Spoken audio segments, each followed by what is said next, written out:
खत लिखा है जी सदर मुमलकत ने चीफ इलेक्शन कमिश्नर को और मामला है इंतखाबात की तारीख का। मुशावरत के लिए दावत दी गई उनकी तरफ से और ये कहा जा रहा है कि सिकंदर सुल्तान राजा को आज या कल मुलाकात के लिए जो है वो बुला भी लिया गया है। इलेक्शन की तारीख 90 दिन के अंदर होनी चाहिए, ये कहना है सदर आरिफ अलवी साहब का। बुखारी साहब, मेरे ख्याल में आइन की रूह के मुताबिक तो जो अलवी साहब है वो बिल्कुल दुरुस्त बात कर रहे हैं कि 90 दिन के अंदर होना चाहिए इलेक्शन। वो कहते हैं ना कि वो फलाने बंदे की मत मारी गई है। मुझे लगता यूँ है कि भाई साहब की मत मारी गई है, इसलिए कि उन्हें ये नहीं याद कि जाते जाते सेनेट और कौमी असम्बली उनके साथ जो हाथ कर गई है वो ये है कि इलेक्शन कमीशन के रूल्स को अमेंड करके उन्होंने ये हतमी फैसला कर दिया है कि इलेक्शन की तारीख देना ना सुप्रीम कोर्ट का काम है ना सदर साहब का काम है, ये एक्सक्लूसिव इख्तियार सिर्फ इलेक्शन कमीशन का है। क्या आपने और मैंने इस पे बात नहीं की? बिल्कुल की है। क्या आपको इस खबर का पता नहीं है? तो आप उनकी इल्मियत के बारे में खुद ही अंदाज़ा लगा लें कि उनको ये नहीं पता है। उन्होंने सिर्फ अपनी पार्टी को खुश करने के लिए ख़त लिख मारा है। इस खत के दो जवाब हैं।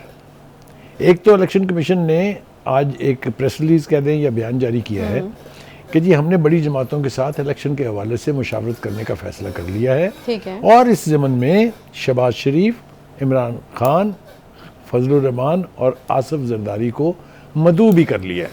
अच्छा जी, समझ नहीं आप मेरी बात? ठीक है कि इलेक्शन चूंकि अब करवाना, उसकी तारीख तय करना हतमी तौर पर इलेक्शन कमीशन का काम है, लिहाजा इलेक्शन कमीशन अपना role according to the constitution निभाना शुरू हो गया है। सही है। मगर हजर साहब जो हैं उनको बहुत जल्दी है, तो उनसे चूंकि एक पहले वो एक हरकत पहले हो गई उनसे, जो उन्होंने आपको बताया, याद है कि हाँ नहीं? जी बिल्कुल याद है मुझे ये बताइएगा कि अब ये मुलाकात, मुझे वो हरकत तो बता लेने क्या हुई है। वो जो उन्होंने ट्वीट की है जिसमें उन्होंने माफी मांगी है, पता था उनको कि क्या किया उन्होंने। जब उनकी पार्टी के लीडरों पर हाथ पड़ना शुरू हुआ है, जब पर्चा हो गया पार्टी चीफ के खिलाफ, पर्चा हो गया सीनियर चेयरमैन शाह महमूद कुरैशी के खिलाफ, पर्चा हो गया आसिफ उमर के खिलाफ, तो अचानक लाठीचार्ज शुरू हुआ उनके ऊपर पार्टी के अंदर। तो उन्होंने एक अदर ट्वीट कर मारी, और उस ट्वीट में भी कन्फेशन है कि गलती हो गई, मेरे से रह गया, वो कानून बन गया है, अब जो उससे मुतासर हो रहे हैं उनसे मैं माफ़ी की तलबगार हूँ। इसके अंदर भी एक इनबिल्ट कन्फेशन है, ठीक है। सही। अब उन्होंने दूसरी हरकत ये कर मारी है कि उन्होंने इलेक्शन कमीशन को खत ठोक दिया है कि भाईजान 90 दिन में इलेक्शन कराओ। सही है। तो चीफ इलेक्शन कमिश्नर जो है वो किसी तरह से बाउंड तो नहीं है अभी? एब्सोल्युटली। मुझे तो डर ये है कि शायद वो मिलने से भी इनकार कर दे। मैं यही पूछना चाहती थी कि मुलाकात होने भी जा रही है या नहीं, या वो माजरत कर लेंगे? हाँ, वो मेरे ख्याल से उनको माजरत कर लेनी चाहिए, इसलिए कि इनका भी टेंडर कम रह गया ना। वो तो बंदियाल साहब तो 16 को जाएंगे, ये तो 9 तारीख को जा रहे हैं। सही है। ये 9 सितंबर को फारग हो जाएंगे। ठीक है, ठीक है। अच्छा, दूसरी बात ये है, इलेक्शन 90 दिन में हो सकते हैं कि नहीं हो सकते, इसके ऊपर इलेक्शन कमीशन ने कैटेगोरिकल ऐलान कर दिया हुआ है कि 90 दिन में नहीं हो सकते। क्यों नहीं हो सकते? क्योंकि काउंसिल ऑफ कॉमन इंटरेस्ट जो है उसने ये न सिर्फ ये कि तस्दीक कर दी है नई मरदमशुमारी की, बल्कि ये इंदिया भी दे दिया है कि आने वाले इंतखाबात अब इस नई मरदमशुमारी पर होंगे। सही है। अब अगर ऐसा होना है तो फिर उसके लिए हल्का बंदियाँ होंगी, हल्का बंदियों के बाद फिर वोटर लिस्ट अपडेट होंगी, फिर इनके ऊपर एतराज़ात आएंगे। मैं मतलब है मेरे सामने रखा हुआ है जो आज कंवर दिलशाद साहब ने जो बयान जारी किया है, उन्होंने तो पूरी तफसील बयान कर दी है। वो ये कहते हैं कि नई हल्का बंदियाँ 7 से 8 अक्टूबर के दरमियान होंगी। हल्का बंदियों पर तजावीज़ 10 अक्टूबर से 8 नवंबर के दरमियान की जाएंगी। एक तरह से शेड्यूल ही जारी होगा। कौमी और सूबाई असम्बलियाँ 5 से 7 सितंबर मुख्तर किए जाएंगे। इसलिए वो कह रहे हैं because he has been secretary election commission, क्योंकि उन्होंने ये काम सारा किया हुआ है, लिहाजा वो सिर्फ आपको बता रहे हैं कि कानूनी तकाज़ों के मुताबिक ये होना है। आगे वो कह रहे हैं कि शेड्यूल के मुताबिक इब्तदाई हल्का बंदियों की हदूद पर मबनी तफसीलात 9 अक्टूबर को शाया की जाएंगी। अच्छा।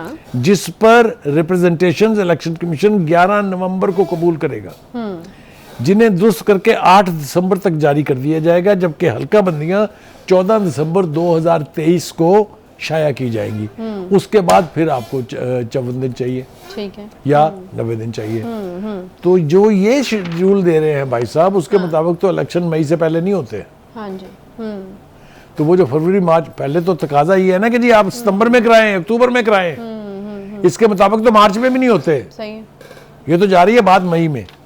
कहने का मतलब ये है कि प्रेसिडेंट साहब को अब मेरे ख्याल से जाते जाते कोई ऐसी हरकत नहीं करनी चाहिए जो उनके इस ओहदे और उनकी ज़ात के खिलाफ जाए या उनकी इज्जत और एहतराम में कमी का बायस बने। सही है। आप सदर हैं, आप मुल्क के सदर हैं, आप पीटीआई के सदर नहीं हैं। एज आ पीटीआई के वर्कर के तौर पे एक्ट ना करें, अपने ओहदे के तकाजे पूरे करें और आइन जो कहता है उसके मुताबिक चलें। इस सूरत हाल का तकाजा ये है कि इलेक्शन का सारा प्रोसेस मुकम्मल करने में टाइम तो लगेगा।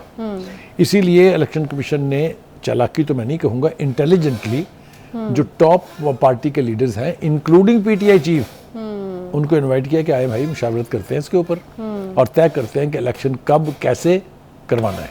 सही है। तो ये मैं समझता हूँ कि एक सही सिमत में यानी एक पेशरफ्त है।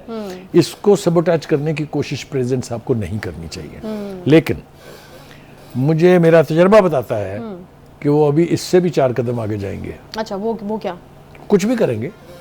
वो अपनी पार्टी की खिदमत के लिए, अपने पार्टी के लीडर की खिदमत के लिए कुछ भी करेंगे, इसलिए कि वो कहते हैं ना कि ना आप इधर के वो है वो नहीं तो फिर उस्ताद का शेर सुन लेना। हाँ। कि फिरते हैं मीर खार कोई पूछता नहीं, इस आशिकी में इज्जत सादात भी गई। सही। अब चूंकि उनके चल चलाओ का टाइम है, हाँ। इसलिए वो मेरी उनसे दरख्वास्त है ये कि आप ऐसा कुछ ना करें जिससे आपके इज्जत और एहतराम में कमी वाक़ हो। सही है। नहीं तो फिर बुखारी साहब अगले आने वाले दिन तो काफ़ी जो हैं वो हंगामा ये बड़े हंगामा खेज होंगे, बड़े न्यूज़ी डेज होंगे, क्योंकि 9 तारीख को उन्होंने जाना है, उससे पहले वो भी कुछ करना चाहेंगे कि उनको याद रखा जाए तारीख पर। फिर चीफ जस्टिस साहब के भी जाने में दिन जो है वो कम रह गए, तो मेरे ख्याल में आगे जो दिन आ रहे हैं काफ़ी न्यूज़ी होंगे। जी काफ़ी हंगामा खेजी होगी, इसमें वाले होंगे। हमारा भी काम और ज़्यादा मुश्किल हो जाएगा, इसलिए कि हमें भी काम ज़्यादा करना पड़ेगा। इवेंटफुल डेज आ रहे हैं। The history will move very fast. तो क्या होगा, कौन क्या करेगा, इलेक्शन होंगे या नहीं होंगे, कब होंगे, ये सब आने वाला वक्त तय करेगा। We need to wait for a while before the scenario is clear. सही है बिल्कुल। अच्छा बुखारी साहब, मुझे ये बताइएगा कि आपने वो एक जो बात बीच में की कि तमाम जो पार्टी के सरबराहान उनको मदऊ कर लिया गया है, तहरीके इंसाफ से अब किसके पास मैंडेट है? अगर नहीं फर्स्ट लीडरशिप मौजूद होती है जो फ्रंट फुट पे होती है, जो कि नहीं है इस वक्त तहरीके इंसाफ के पास, तो ऐसी सूरत हाल में फिर अभी कौन जो है वो पार्टी को देख रहा है और किस तरीके से? देखिए, असूली तौर पर तो खान साहब को मदऊ किया जाना चाहिए था, लेकिन वो तो सजा भुगत रहे हैं। हाँ। वो किसी केस में गिरफ्तार नहीं है, बल्कि उनको सजा हुई है, वो सजा भुगत रहे हैं, वो तो नहीं आ सकते। तो फिर दूसरे हैं शाह महमूद कुरैशी साहब। शाह महमूद कुरैशी साहब के भी अरेस्ट हैं, मगर उनको अभी सजा नहीं हुई है। मुमकिन है उनकी बेल हो जाए, मुमकिन है उनको इनवाइट किया जाए। दूसरे हैं प्रेसिडेंट पार्टी के परवेज इलाही साहब, उनको हरचंद के पार्टी में उनकी ज़्यादा पजीराई नहीं है और वो भी इस वक्त चूँकि जेल में है। आज उम्मीद पैदा हो गई थी कि शायद उनको रिहा कर दिया जाएगा। अगर वो रिहा हो जाते हैं तो फिर पार्टी के प्रेसिडेंट को इनवाइट करना चाहिए, क्योंकि मुझे अच्छी तरह से याद है कि उनकी प्रेसिडेंसी के बारे में ख़त जो है इलेक्शन कमीशन को लिखा जा चुका था। तो वो असूली तौर पर तो पार्टी के प्रेसिडेंट हैं, और अगर ये मुज़ाकरात होते हैं या मुशावरत होती है जिसका हमने जिक्र किया है, तो फिर परवेज इलाही साहब should be the most relevant person to participate.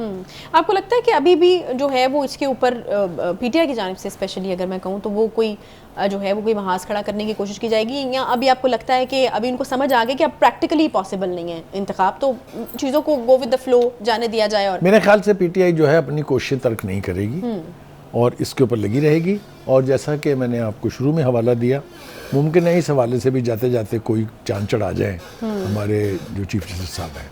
Chief justice साहब ये पॉसिबल है। वो क्या कर सकते हैं? वो एक डेट दे दें कि जी इस डेट पे इलेक्शन कराएं। अच्छा, मतलब इलेक्शन कमीशन का देखें ना, अपनी मर्जी से चला रहे हैं। दायरा कार में उनको दायरा कार की जरूरत नहीं है। उन्होंने बहुत सारे काम ऐसे किए हैं जो उनके दायरा कार में नहीं थे। ठीक है। नहीं तो वो पहले भी तो उनकी बात नहीं मानी गई थी, तो अब ये दे देंगे तो पहले। हाँ, वो 14 तारीख वाली बात नहीं मानी गई ना सुप्रीम कोर्ट को, तो इसके ऊपर बहुत कंसर्न होना चाहिए था, इसलिए कि वो भी एक ऐसा तकाजा था जो पूरा नहीं किया जा सकता था। और ultimately administration and election commission they put there foot down. उनका नहीं जनाब, नहीं हो सकता।